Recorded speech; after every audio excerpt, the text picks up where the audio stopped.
Assalamu alaikum muhtaram milletteşlerimiz. Efirde Tataristanda hem türlü tübeklerde yaşayışı halkımız tırmışındağı vakıgalarını, yoğunluklarını yaktırtuşu Tatarlar tapşırığı. 4 noyabr Xalqara Birdemlik günü. Bu gün tiren ruhi məğnəgə iya. Ol bizni birden bulurğa ata-babalarımızın qaharmanlığını hürmet iterge iyrəti. İlimiz tarixine hürmet bildirүү hem anın danlı tradisiyalarını devam ettirүүnün bir kurkan bilgisi. Devlet kulemindeki bu bayram 1612 yılғы tarihi vakıgalarga barıp tutaşa. Xalqara Birdemlik günü bularak 2005 yıldan bilgilep ötüle.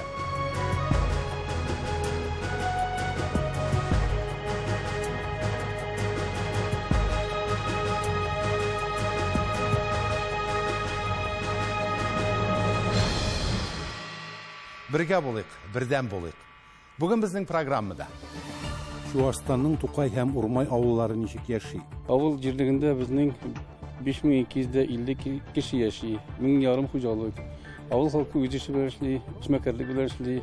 Новосибирскида татар мәдәнияте йорты ачылды. Не только Новосибирская область, но и вся Сибирь радуется этому событию.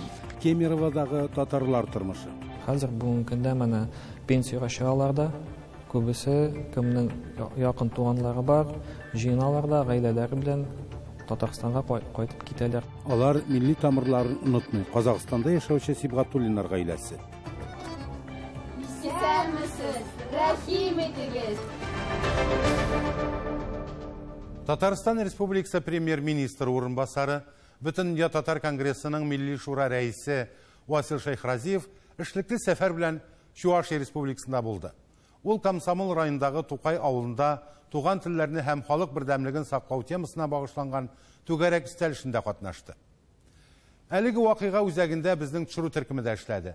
Дан казанган Урмай, Тукай авылларында нинди үзгәрешләр, халык ничек яши, аларны нинди сораулар борчый. Барысы хакында да Ләйсәнә Садретдинова репортажында.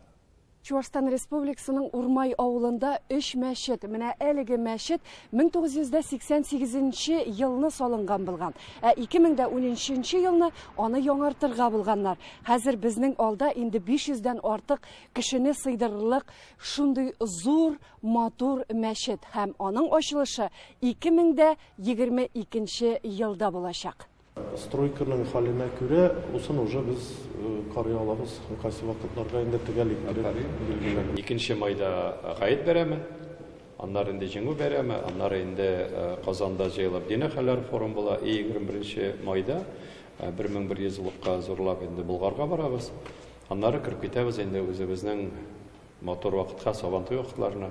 Шуңа күрә әгәр июнь-июльләр булса инде Сабантуй вакытларда булар. 1100 елга тәкъдим ителә торган. Әле яңа гынаны өләшә башладык. Менә мин беренче барган ниләрдә, өлкәләрдә генә булдым. Менә сезгә килеп җиттем. Шуңа күрә сезгә менә шу өләшә мәчеткә зурлап бүләк итәбез. Татарлар бит инде булдырабыз. Әлхәмдүлилләh, менә бу эшләребез белән дә күрсәтә, теге бердәм булып эшләсәк, нинди матур гына, нинди алып баралабыз, әлхәмдүлилләh. 2020 елның 7 июлендә каты авырудан соң Татарстан һәм Чувашияның ат казанган мәдәният хезмәткәре, Чувашия татарларының милли мәдәни мөхтәрияте җитәкчесе, Мишәр фольклор ансамбленә нигез салучы Фәрит Гыйбаддинов арабыздан китте. Урмайдагы сәфәре вакытында Васил Шайхразиев Фәрит Гыйбаддиновның туганнары һәм якыннары белән бергә зиратка барып, аның рухына дуга кылды. Хөрмәтләп килгән өчен Ходай Тәгалә сезне хөрмәтләсен. Инде Чувашия Республикасының төрле шәһәр һәм төбәкләреннән килгән татар иҗтимагый хәрәкәте вәкилләре катнашында узган киңәшмәгә күчик. Здесь у нас компактно проживает более 24 тысяч человек, из них 23% это татары, остальные чуваши, русские и другие национальности. И вот что отрадно, вот сколько я говорю, вот мы живем в дружбе и согласии. Гибаддинов тоже очень много сделал. Это как раз развитие, как раз это толерантность, развитие дружбы, чтобы никогда не делили. И очень большая заслуга. Поэтому спасибо большое, что вы почтили ее память и приехали в наше время. 4 ноябрь халыклар бердәмлеге көне белән котлаулардан соң Васил Шайхразиев еллык план кабул итү. Биредә эшләп килүче татар оешмаларын, дәреслекләр, матур әдәбият, уен кораллары һәм милли киемнәр белән тәэмин итү хакында сүз алып барды. Әсбаплар дигәндә без хәзер ел сайын үзебез Татарстанда Шушы әсбапларны ясар, сезнең теләкләр нигезендә, кирәклек нигезендә бөтен өлкәләргә дә таратабыз. 34,214 татар яши бездә республикада теркәлгән. Бу халык санын исәпкә алу вакыт алдыннан да менә күргәнсездер, статистикада анализ ясап карады республикада нинди хәл икән дип. Бу инде татар милләтенә генә түгел, башка милләтләрнең дә караган вакытта үсешебез ничек, развитие ничек, халык санын дип. Дөрестән дә Аллага шөкер, татар авылларында туучылар саны үлүчеләргә караганда артыграк. Шулай ук Милли шура рәисе 2022 елда үткәреләчәк мөһим даталарга тукталды. Идел буе Болгар дәүләтендә ислам кабул ителүнең 1100 еллыгы, Бөтендөнья татар конгрессының 30 еллыгы, татар телен һәм мәдәниятен саклау һәм үстерү стратегиясе гамәлгә ашырыла торган проектлар, татарчадиктан Җәлил укулары. Үзеңнең кем икәнеңне тану, нәсел насабыңны белү һәм аны барлауда ул кешенең улы бурычы. Һәрбер үз милләте белән горурланып яшәргә тиешле, чөнки безне Аллаһ Тәала тaqdir кылган икән, без татар булып туарга. Бу өлештә без Аллаһ Тәаланың тaqдирына шөкер итүчеләрдән һәм горурланып үзебезнең татар икәнлегебезне таныйбыз, татарларга хас булган мәдәниятебез, үзебезнең гырыф-гадәтләребез бар, алар белән горурланып яшибез һәм һәрбер милләт үзенең милләте белән горурланып яшәсен иде дигән теләктә калабыз. Урмай авылы үсеп бара, инде яңа мәчет төзелә, яңа урам төзегәнсез икән, шул хакта да әйтеп китегез әле. Безнең авылда, Урмай авылында эч мәчет эшләп тора, бүгенге көнне яңа урамнар төзелә, яшь гаиләләр барлыкка килә. Безнең Урмай поселениесенә 2 авыл керә, Урмай һәм Тукай. Авыл җирлегендә безнең 5250 кеше яши, 1000 хуҗалык. Авыл халкы үз эше белән эшли, эшмәкәрлек белән эшли. Шушы авылларга килеп кергәндә иң беренче йортларны күреп хайран калабыз. Таштан салынган 2 этажлы йортлар. Буларда дини яктан күп эшләр эшләнә. Менә авыл 3-4 мәчет, һәр вакытта да алар буеннан халыкта килә. Әгәр дә безнең мөмкинлек булса, монда бөтен Россиядә ясаган татарларны чакыртып, үрнәк итеп күрсәтергә була торган менә шушы Чувашиядә булган безнең авыллар. Ләйсәнә Сыдырдинова, Татарлар, Чувашия Республикасы.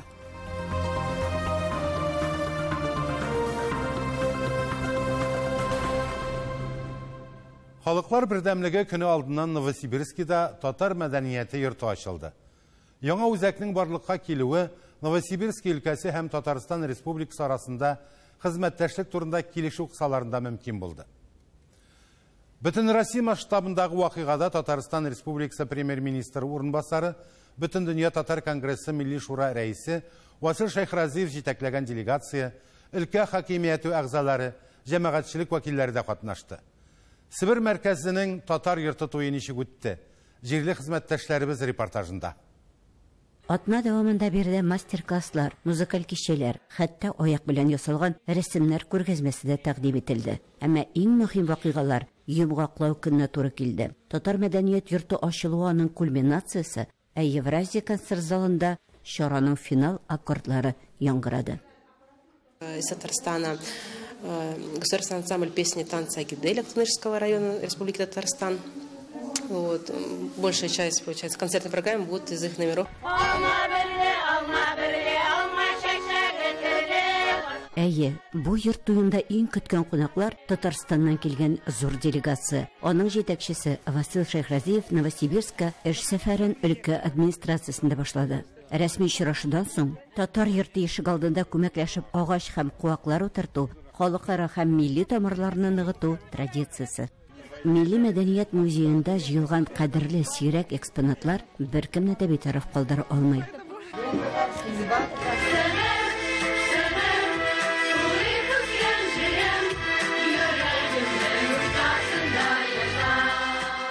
Татар йорты туе тантанасы Мирас вокаль ансамбль башкаруында Себер гимны белән ачылды. Это не только город Новосибирск, не только Новосибирская область, но и вся Сибирь радуется этому событию. Несомненно, сегодняшнее новоселье, открытие татарского дома получилось только благодаря решению двух высших должностных лиц. Это Андрей Александрович и Руслан Нургалевич. Агымдагы елда Новосибирскиның татар автономиясе 25 еллык юбилейын да билгеләп үтә. Ширек гасыр дәвамында биредә татар халкының мәдәниятен саклау буенча зур эш башкарылды. Бәйрәм вакытында автономия һәм үзәк җитәкчелеге бу юнәлештә үз өлешләрен кертүчеләргә рәхмәтләрен белдерде. Делаем все вместе одно большое великое дело по зову души. Это татарская земля, и здесь должен быть дом, который мог бы объединять и сохранять вот именно нашу культуру. Ну, слава Богу, что он появился. Мөхтәрәм кунаклар арасында өлкә татар автономиясының беренче президенты Эдуард Гыймади. Аңа бүген инде 86 яшь, ләкин ул Сибир фәннәр академиясендә иң кирәкле галимнәр санында. Какое-то время я даже вел занятия по татарскому языку.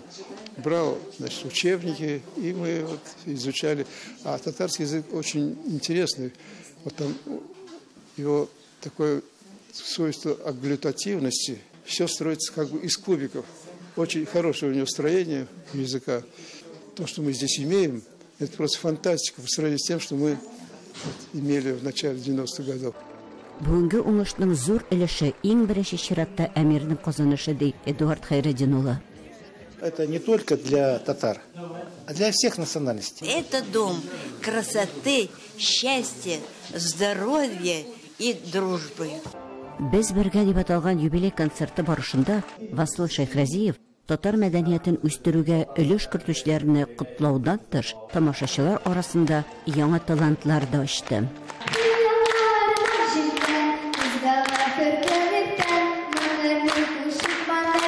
Новосибирск татарлары халкыбызның иң юмар төркемнәренең берсе. Хәйрия турында сүз барганда, алар һәр вакыт ярдәм кулы сузалар. Бу хатны сезгә нәрсә өчен бирделәр? Яхшылык өчен. Ярдәмле булгач, сабантуйлар ясыйм. Подароклар. Нәрсә сорыйлар, шуны, пожалуйста. Йорт салынды, и хәзер иң зур эш калды.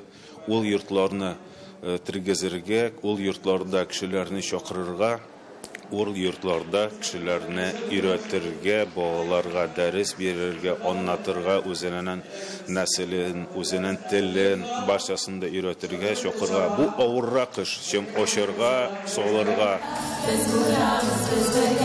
Новосибирск өлкәсеннән Елена Сафиуллина, татарлар. Хөрмәтле тамашачыларыбыз, сез татарлар тапшыруын карыйсыз. Программабызның икенче өлешендә. Кемеровадагы татарлар тормышы. Хәзер бүгенге көндә менә пенсияга чыгаларда, күбесе кемнең якын туганлары бар, җыйналарда гаиләләре белән Татарстанга кайтып китәләр. Алар милли тамырларын онытмый. Казакстанда яшәүче Сибгатуллиннар гаиләсе. Исәнмесез, рәхим итегез. Кемерово татарлары быелгы җанисәптә милләттәшләребез саны кимергә мөмкин дип фаразлый. Бу башка милләтләр эчендә эреп югалу белән бәйле түгел. Татарлар арасында Татарстанга күчүчеләр саны арткан. Бу беренче чиратта Кемеровода социаль-икътисади торыш белән бәйле. Заманында яңа тормыш кырырга килгән татарлар хәзер киресенчә республикага тартыла. Җанисәптән нәрсә көтәргә? Кузбастан Айзат Шаймарданов репортажы. Гомумән Кемерово өлкәсендә халык саны кимүгә таба бара. Шул исәптән урыслар һәм татарлар арасында да. Соңгы 2 җанисәп арасында милләттәшләребез саны 11 мең кешегә диярлек кимәгән. Бу шактый зур сан. Чөнки 2002 елда биредә 51 мең татар көн күрсә, инде 2010 елда аларның саны нибары 40 меңгә генә калган. Һәм бу татарларның кимүе. Дәвам итә диләр. Төп проблема татарлар башка төбәкләргә күчеп утыра. Соңгы 30 елда Кемерово өлкәсендә халык саны 500 мең кешегә кимәгән. Бу әлбәттә социаль-икътисади торыш белән бәйле. Шахталар ябыла, анда эшләгән татарлар кире үз туган якларына кайта. Кузбасска күбесенчә татарлар меңләгән сугыштан соң аларны китерделәр монда, вагон товарняк белән китерделәр. Яшь малайларны күбесен шахталарга эшләргә. Вот, и аларның бит анда туганлары, әти-әниләре калган иде. Татарлар Идел Урал төбәкләренә, Татарстан, Башкортстанга кайта. Шул вакытта Мәскәү, Петербургка күчүчеләр дә аз түгел. Икенче проблема. Катнаш никах белән яшәүчеләр саны арта. Бу ишаратында татарларның санын киметә. Кемерово өлкәсенең Юрга шәһәрендә яшәүче Соня Дилмөхәммәтова үз гаиләсенең шәҗәрәсен күрсәтә. Менә ничә буын татар булып барганда, соңгылары урыслашып киткән диярлек. Безгә хәтләй бәкилде. Мин абыем да татар дигән кызына өйләнде. Ул тоже инде физик иде, бергә институтта, университетта бергә укыдылар. Тегене. Менә инде минем абыемның внучкалары киттеләр менә. То Андрей, то Тимофей, анда китте урыслар инде. Һәм мондый мисаллар аз түгел. Кызым үзен, татар дип йөри инде ул, татар, но внучка минем, аның әтисе рус. Вот анасы, значит, яртыга татар. Мин татар ди. Внучкага 19 яшь, мин татар дип йөри. Кызларны бит алып килмәделәр. Җегетләрне меңләгән китерделәр. Шахтага кертеп эшләгәннәр, булар чыгып кемгә өйләнгән. Якын шуны кемне күрдең, кем яныңда бар, шуны күрдең дә мәхәббәт тудымы, нәрсәме шунда, шуңа бары да өйләнә. Барлык төбәкләрдәге сыман Кузбасста да татар авылларында халык саны кими. Иң мөһиме этник төркемнәргә бүленеш юк диләр. Кышлак авылын борынгы Себер татар авылы дип атасалар да, халык үзен татар дип саный. Әнем, әтем бердә туып үскән кешеләр, вот бабалары инде Оренбургтан килгән кешеләр. Коренной Себер ханлыгыннан теге килеп элек калмаклар. Калмак түгел, Калмак. Моннан 900 километр авыл бар, Нескатым исемле. Большой улус русча. Вот анда инде калмаклар, Себернең, аның настоящий Себер татарлары иде. Мин татар дип язылдым. Минем семья да шундый ук язылды, минем ыныкларым да шундый ук язылды, бөтенебез язылдык татарлар дип. Шуннарга күрә, мин думаю, барбыр без татарлар чыгарбыз икенче урынга. Татарларның Кемерово өлкәсендә икенче урында калуында шики юк. Төбәктә татарлардан соң алман һәм украиннар килә. Әмма аларның саны бездән әле 2 тапкырга азрак. Айза Шаймарданов, татарлар, Кемерово өлкәсе.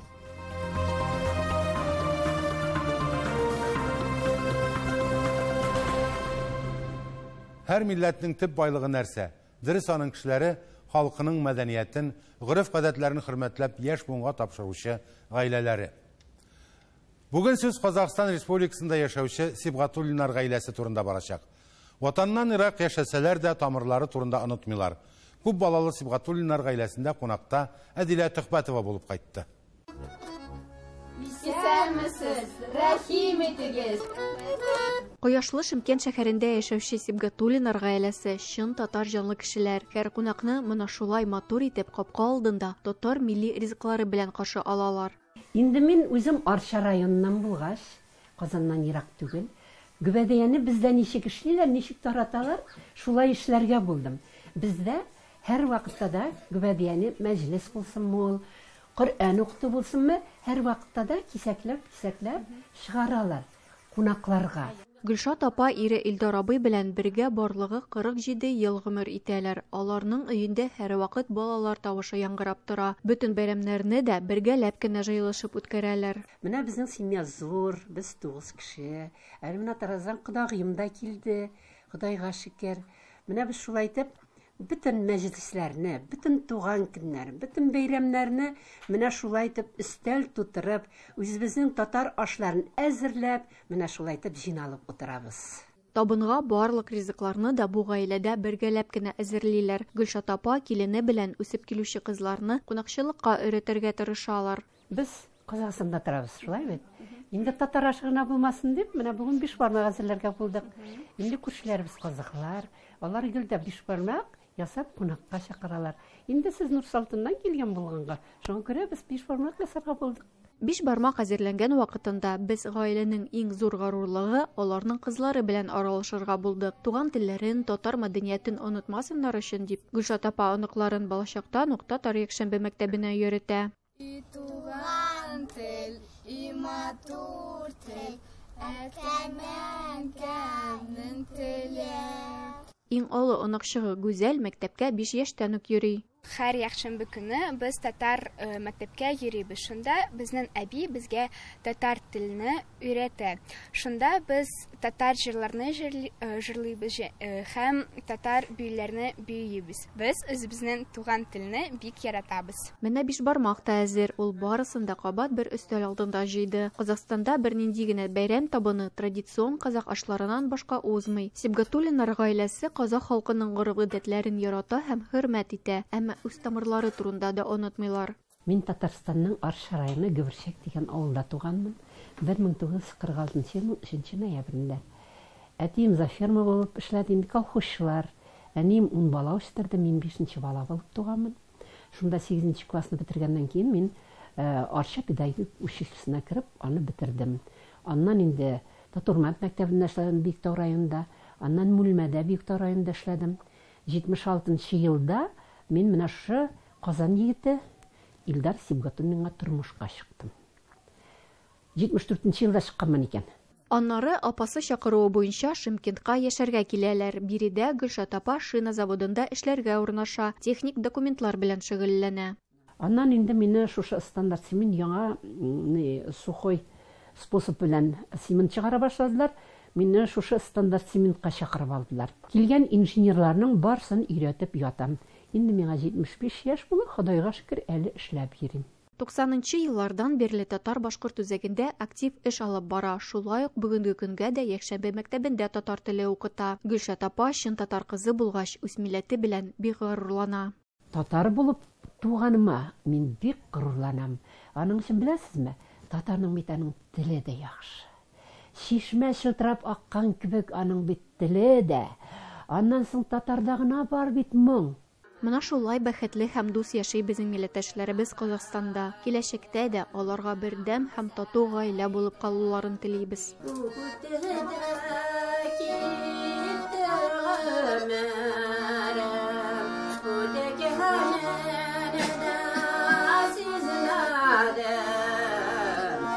Әдилә Тухбатова, Татарлар, Шымкент шәһәре, Казакстан. Бүгенге әзерләнгән сюжетлар шулар иде, хөрмәтле тамашачылар. Рәхмәт сезгә. Без сезнең сорау тәкъдимнәрегезне күздә тотып сәяхәтләр кылабыз. Авырлыкларга бирешмичә татар булуыбыз белән горурланып яшик. Төрле милләт кешеләренең иң югары максатларга ирешү өчен берләшүе, ватанга карата чиксез мәхәббәте һәм ватанпәрвәрлеге илебезгә тарих сынауларын җиңеп чыгарга ярдәм иткән. Без көчле бердәм халык. Сау булыгыз.